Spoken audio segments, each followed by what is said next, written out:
ஹல்லேலூயா. ஹல்லேலூயா. இந்த மாதம் ஆண்டவர் நமக்கு என்ன வாக்குத்தத்தம் கொடுத்திருக்காரு? சங்கீதம் 81:16 வசனம் வாசிக்க கேட்போமா? 81:16. உச்சிதமான கோதுமையினால் அவர்களை போஷிப்பார், கன்மலையின் தேனினால் உன்னை திருப்தியாக்குவார். ரெண்டு ஆசீர்வாதங்களை இந்த வசனத்துல பார்க்கிறோம். முதல்ல போஷிப்பார், ரெண்டாவது திருப்தியாக்குவார். போஷித்தல் என்பது பேசிக். உணவே இல்லாதவனுக்கு சாப்பாடு கொடுப்பது ஒரு அடிப்படையான காரியம். சாப்பாடு இருக்கிறவனை திருப்தி ஆக்கிறது அடிஷனலான காரியம். இப்படி சொல்லட்டுமா? அடிப்படையான வசதியும் தருவார், அதுக்கு மேலே அடிஷ்னல் வசதியும் தருவார். ஹல்லேலூயா. இந்த மாதம் ஆண்டவர் நமக்கு 2 ஸ்டெப் வச்சுருக்கார். ஒன்று போஷிப்பார், ரெண்டாவது என்ன பண்ணுவார்? திருப்தி ஆக்குவார். எதை கொண்டு போஷிப்பேன்னு சொல்லியிருக்காரு? உச்சிதமான கோதுமை, ஃபைன் குவாலிட்டி வீட்.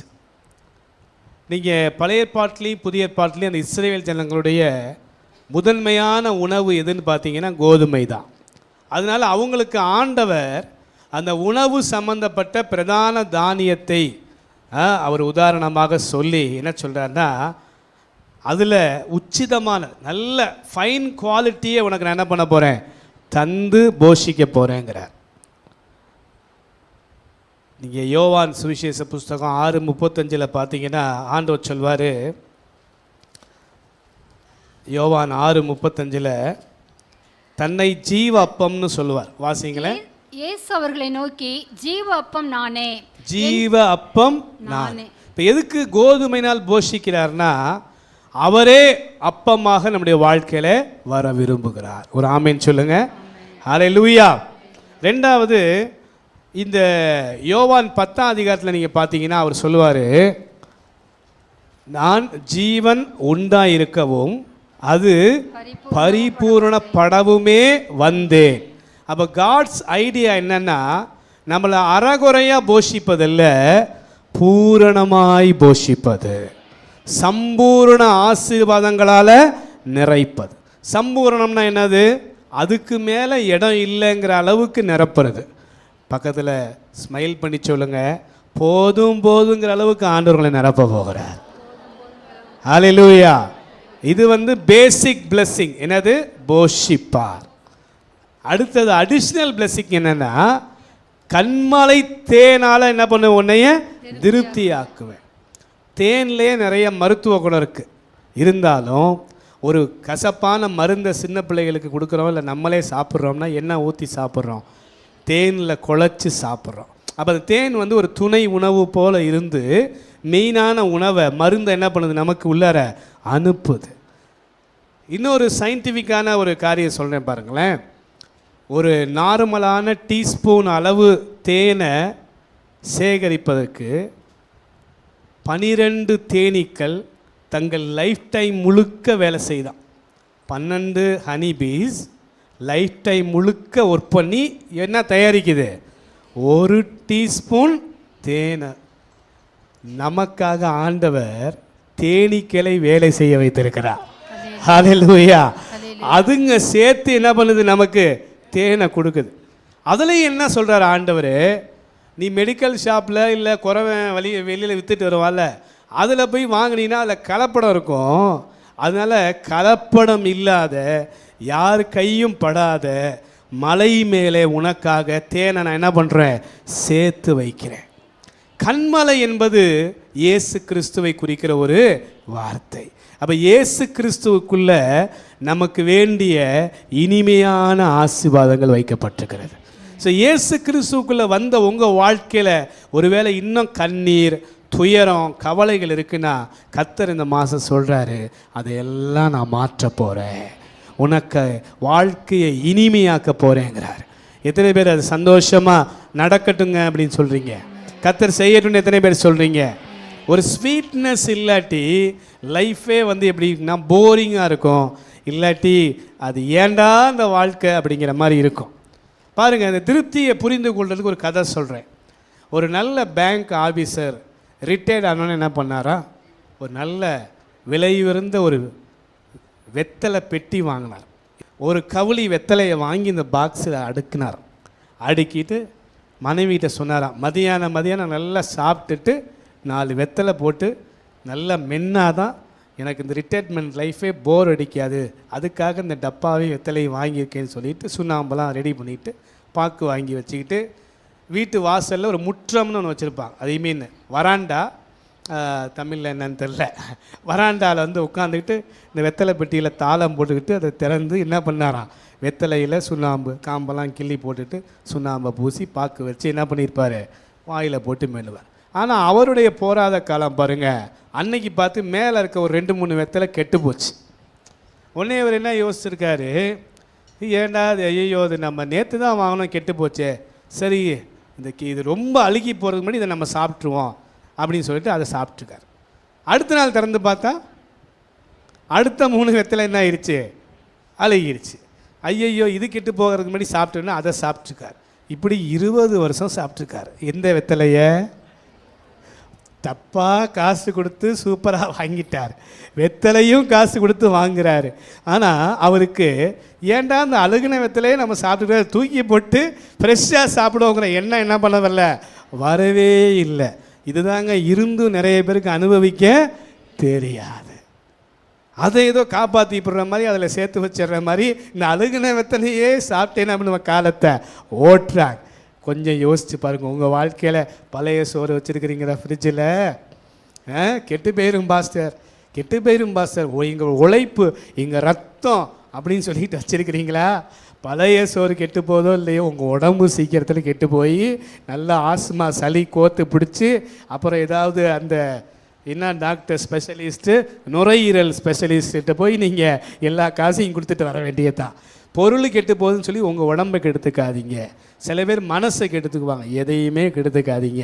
சந்தோஷமாக இருங்க, பயன்படுத்த தெரிஞ்சுங்க. ஆண்டவர் நம்மை திருப்தியான வாழ்க்கைக்கு அழைச்சிருக்காரே தவிர இந்த அதிருப்தியாய் வாழ்வதற்கு அல்ல. பக்கத்தில் பார்த்து சொல்லுங்கள், அதிருப்தியாக வாழாத. உங்கள் உலகத்தை உருவாக்கணும்னு வாசகம் எத்தனை பேர் கேட்டுக்கிறீங்க? Build your own world, create your own world, அப்படி ஏதாவது வாசகம் யாராவது கேட்டுக்கிறீங்களா? உங்கள் உலகத்தை உருவாக்குங்க அப்படின்னு. பில்ட் யுவர் ஓன் வேர்ல்டு அப்படின்னா என்ன அர்த்தம்? உனது உலகத்தை கட்டி எழுப்பு. கிரியேட் யுவர் ஓன் வேர்ல்டு, உன் உலகத்தை உருவாக்கு. இதுக்கெல்லாம் என்ன அர்த்தம்னா, நம்ம போய் இனிமேல் ஒரு மண் உருண்டையை செஞ்சு உலகத்தை உருவாக்க வேண்டிய அவசியம் இல்லை, அதெல்லாம் கர்த்தர் செஞ்சிட்டாரு. ஆனால் நம்முடைய உலகம் என்பது எதை குறிக்கிறதுனா, நம்ம அன்றாட சந்திக்கிற மனிதர்கள், கடந்து போகிற சூழ்நிலைகள்.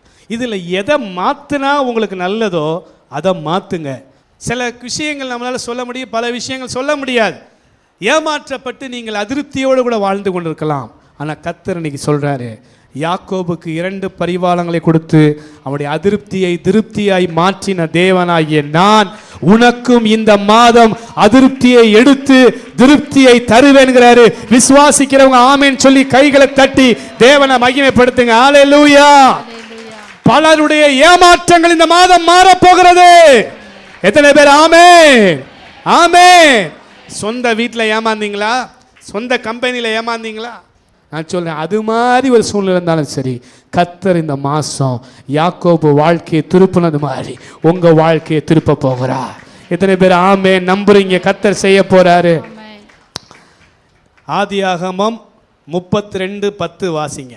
32:10 யாக்கோபு சொல்றான் பாருங்க, ஆண்டவர் என்ன செஞ்சார். அழியனுக்கு தேவரீர் காண்பித்த எல்லா தயவுக்கும் எல்லா சத்தியத்துக்கும் நான் எவ்வளவேனும் பாத்திரன் சொல்றேன். I am not worthy Lord at all. ஒருபோதும் நான் பாத்திரனே இல்லை. நீங்க எனக்கு காண்பிச்ச தயவுக்கு. ஆண்டவருடைய mercy இருக்கு, அந்த இரக்கம், அது நம்மளால வர்ணிக்கவே முடியாது. ஐ மீன் நம்ம இதனால தான் ஆண்டவர் செஞ்சார்னா சொல்லவே முடியாது. அவ்வளவு இரக்கத்தில் ஐஸ்வர்யம் உள்ள தேவன். ஒரு ஆமென் சொல்லுவோமா? அடுத்தது, நான் கோலும் கையுமாய இந்த யோர்தானை கடந்து போனேன். நாட்டை விட்டு நாடு வரும்போது வெறுமனே கையில் ஒரு கோல் வச்சிருந்தேன், ஆடு மேய்க்கிற கோல். அதை வச்சுக்கிட்டு கடந்து இந்த யோர்தான் வழியா வந்தேன். இப்பொழுது இவ்விரண்டு பரிவாரங்களையும் உடையவன். ஆனால் இப்போ ஒரு கிராமமே என் பின்னாடி இருக்கிற அளவுக்கு எனக்கு ஆஸ்தி பாஸ்தி மக்கள் சேர்ந்துட்டாங்கிறான். அல்லேலூயா. ஆண்டவர் மறப்பதற்கு அநீதி உள்ளவர் அல்ல. நம்ம நினைக்கிறோம் சில நேரங்களில், ஏன் எனக்கு இது இன்னும் பதில் கொடுக்கப்படவில்லை? ஆண்டவர் வரவன் போகிறவனுக்கெல்லாம் அள்ளி அள்ளி கொடுக்குறாரே, ஆனால் அவரே கதின்னு உட்காந்துருக்கேன், திரும்பி கூட பார்க்கலையேன்னு சொல்லி சில நேரங்களில் நீங்கள் அழுதுருக்கலாம். நான் அழுது இருக்கிறேன். ஆனால் கர்த்தர் என்று சொல்றார், என் நேரம் தயவு செய்யும் காலம் வருகிறது. சியோனுக்காக நான் குறித்த காலம், ஓ தயவு செய்யும் காலம், குறித்த நேரம் வருகிறது. உன்னை திருப்தியாக்குவே. போஷிப்பது அது பேசிக், திருப்தியாக்குவது additional. This month everyone here listening my word and believing in God, surely you will be satisfied. கர்த்தர் அப்படி ரெட்டிப்பான நன்மையை தரப்போகிறார். ரூத்தை குறித்து நம்ம வாசிக்கலாமா? ரூத் 1 அதிகாரம் 5வது வசனத்தை வாசிக்க நாம் கேட்போம். ரூத் 1 அதிகாரம் 5வது வசனம். பின்பு மக்லோன் கிலியோன் என்னும் அவர்கள் இருவரும் இறந்து போனார்கள். அந்த ஸ்திரீ தன் குமாரர் இருவரையும் தன் புருஷனையும் இழந்து தனித்தவளானாள். நன்றாக வாழ்ந்து கொண்டிருந்த ரூத் இப்பொழுது விதவையாக மாறிவிட்டாள். காலத்தின் கோலம்னு சொல்லுவாங்களே, அது மாதிரி இந்த அம்மா டக்குன்னு விதவை ஆயிடுச்சு. உடனே அந்த அம்மா தன்னிச்சையா, எனக்கு வாலிப வயசு, நான் போய் இன்னொரு கல்யாணம் பண்ணிக்கிறேன், அதெல்லாம் தப்பு இல்லையே, புருஷன் தான் இறந்துட்டாருன்னு முடிவெடுக்கலை. அது என்ன பண்ணுதுன்னா, மாமியார்கிட்ட போகுது. மாமியார் பேர் என்ன? நகோமி.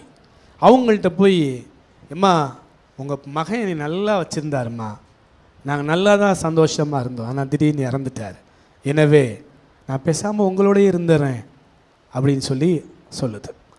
அந்த மகராசி பாருங்கள், மாமியார் எவ்வளோ தங்கமானவங்க பாருங்கள். சொல்கிறாங்க, அம்மா நீ சொல்கிறது வாஸ்தவம் தான், ஆனால் எனக்கு அதில் உடன்பாடு இல்லை. நான் வயதானவ, இப்படியே இருந்துட்டு போகலாம், நீ வாழ வேண்டியவ, உனக்கு கட்டி கொடுக்க என்கிட்ட பிள்ளைங்க இல்லை, அதனால் நல்ல மகனாக பார்த்து நீனே கல்யாணம் பண்ணிக்கவா, நான் உன்னை ஆசீர்வதிக்கிறேன், நீ வாழ வெட்டியாக இருக்காதம்மான்னு அந்த ரூத்தை நகோமி ஆசீர்வதிக்கிறாங்க. அவங்க என்ன தான் சொன்னாலும் இந்த அம்மா ஒத்துழைக்கு, இல்லை இல்லை நான் உங்களோட தான் இருப்பேன். இப்படி நாட்கள் போகும்போது திடீர்னு ஆண்டவர் ஒரு ஆசீர்வாதமான காரியத்தை கொண்டு வருகிறார். அவங்களுக்கு சொல்கிறேங்க, ரூத்தை போல பாதியில் நீங்கள் ஆசீர்வாதத்தை இழந்திருக்கலாம்.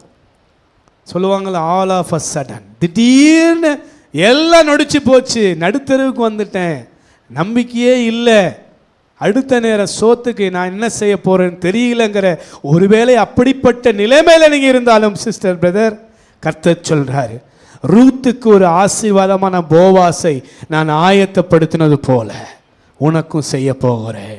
ஹல்லேலூயா. பாருங்க என்ன நடந்துச்சு. ஒரு நாள் ஒரு யோசனை ஆண்டவர் கொடுத்தார். நகோமி அதை சொல்கிறாங்க, மருமகளை இன்னைக்கு நான் சொல்கிறத நீ கேட்டு தான் ஆகணும். இது மாதிரி போவாஸ்ன்னு ஒரு நல்ல மனுஷன் இருக்கார், அவர் லேண்ட் லார்ட், நிறைய நிலபுலங்கள் அவர் வைத்திருக்கிறார். அவர்கிட்ட போய் நான் சொல்கிற மாதிரி செய். அவள் சொல்கிறா, அத்தை நான் நல்லவ, அவரும் நல்லவர், நம்ம திடீர்னு ஏதாவது தப்பாகிருச்சுன்னா என்ன பண்ணுறது, ஊர் ஏதாவது பேசிடுச்சுன்னா நான் உனக்கு துணையாக இருக்கேன், நான் சொல்கிற மாதிரி நீ செய் அப்படின்னு. பாருங்கள், அப்போ அந்த போவாசும் ஒரு தேவ மனுஷங்க, சும்மா கண்டபடிக்கு போகிறவன் இல்லை. அவன் கேட்குறான், நீ யாருமா திடீர்னு இங்கே வந்து படுத்துருக்க, யார் நீன்னு? நான் இது மாதிரி கொஞ்சம் யோசிங்கய்யா, கர்த்தர் உங்களுக்கு ஏவுனார்னா திருமணம் முடிச்சுங்க. உடனே அவர் யோசிச்சுட்டு, இந்த கோதுமையெல்லாம் நீ எடுத்துக்கன்னு சொல்லி, அதாவது டைரெக்டாக பதில் சொல்லாமல் இன்டைரக்டாக இனிமேல் இந்த வயல் வருமானம்லாம் உனக்கு தாங்கிற மாதிரி சொல்கிறார். சொன்னோன்னு ஓடி வரந்து சொல்கிறார் நகோமிட்ட, போவாஸ் என்னை ஏற்றுக்கொண்டு விட்டார். கணவனை இழந்தாள், மாமியாரோடு இருக்கணும் முடிவு பண்ணிட்டா, அவளை டிசைட் பண்ணிட்டா, இனிமேல் என் வாழ்க்கை இவ்வளோதான் இதுதான் அப்படின்னு. அவனா மாமியார் சொல்கிறாங்க, இல்லைம்மா நான் நீ வாழ வேண்டியவ போம்மா. மாமியார் சொன்னாலும் இவளால் போக முடியல, அன்பு பாசம். ஆனாலும் மாமியார் ஒரு நாள் ஆண்டவரால் ஏவப்பட்டு இது ஒரு ஐடியா சொல்கிறா. இவ செய்யாத ஐடியா, அதான் மேட்ரு. ரூத்துக்கா தோணாத ஒரு ஐடியா மாமியாருக்கு தோணி மாமியாருக்கு கீழ்படிஞ்சா கர்த்தர் ரூத்தை ஆசீர்வதித்து, சும்மா ஒரு பணக்காரனை கட்டி வைக்கல, ஒரு தேவ மனுஷனாக இருந்த பணக்காரனை பல வயல்களுக்கு அதிபதி லேண்ட் லார்ட போவாச ஆண்டவர் ரூத்து கொடுத்தார். Divine plans. ரூத்தா தேடி போல நகோமி மூலமாக ரூத்து கைட்ஸ் பண்ணப்பட்டாள். நான் சொல்கிறேங்க, நீங்கள் பாதியில் இழந்திருக்கலாம், உங்களை கைட் பண்ண ஒரு நகோமியை ஆண்டவர் இந்த மாதம் அனுப்ப போகிறார். You need a guide, you need a guide. என்னுடைய எபிரேயர் 12ஆம் அதிகாரம் 15-16 வசனம். எபிரேயர் 12:15-16. ஒருவனும் தேவனுடைய கிருபையை இழந்து போகாதபடி அவர் தயவுள்ளவர், அதனால தான் யாக்கோபை உயர்த்தினார். அவர் தயவுள்ளவர், அதனால தான் ரூத்தை நினைச்சார். நம்ம மேலேயும் தயவுள்ளவராக இருக்கார். அந்த கிருபையை நம்ம என்ன பண்ணக்கூடாதான்? இழந்து போகக்கூடாது. அப்படின்னா கசப்பான வேர் இருக்கக்கூடாது, தீட்டுப்படக்கூடாது, வேசித்தனம் இருக்கக்கூடாது. அடுத்த வசனத்தை போடுங்க, 16வது வசனத்துல. ஒருவனும் வேசிக்கல்லனாகவும் போஜனத்துக்காக தன் கர்த்தருடைய அபிஷேகத்தை அசட்டை பண்றவனாகவும் ஏசாவை போல் சீர்கெட்டவன் இல்லாதபடிக்கு இருந்தா அந்த கிருபை நம்ம மேல பெருகிக்கிட்டே இருக்கும். அந்த கிருபை பெருகிக்கிட்டே இருக்கும். இந்த மாதம் ஒரு பெரிய டர்ன் ஓவர் உங்க வாழ்க்கையில வரப்போகிறது. ஒரு பெரிய டர்ன் ஓவர் உங்க வாழ்க்கையில வரப்போகிறது. அதிருப்திகளை கர்த்தர் வேரோடு பிடிக்கப்பட போகிறார். ஹல்லேலூயா. ஒவ்வொருத்தர் வாழ்க்கையும் திருப்திப்படுத்த போகிறார். ஒவ்வொருவரும் நீங்கள் திருப்தி அடைந்திருப்பீர்கள். வேதம் தெளித்தேனுக்கு இணையாயிருக்கிறது. நீங்கள் இந்த வேதத்தை வாசித்து தியானித்து ஜெபித்து கொண்டே இருங்க. யாக்கோபு போல அவர் பாதத்தை பிடிச்சிங்க, விடாதீங்க. என்னை ஆசுவை தள்ளியமை போக விட மாட்டேனப்பா சொல்லுங்க. வேதமும் ஜெபமும் இந்த மாதம் உங்க மூச்சு காற்றாய் மாறட்டும். You will see the difference in this month. இதுவரை நடக்காத மாற்றத்தை பார்ப்பீர்கள்.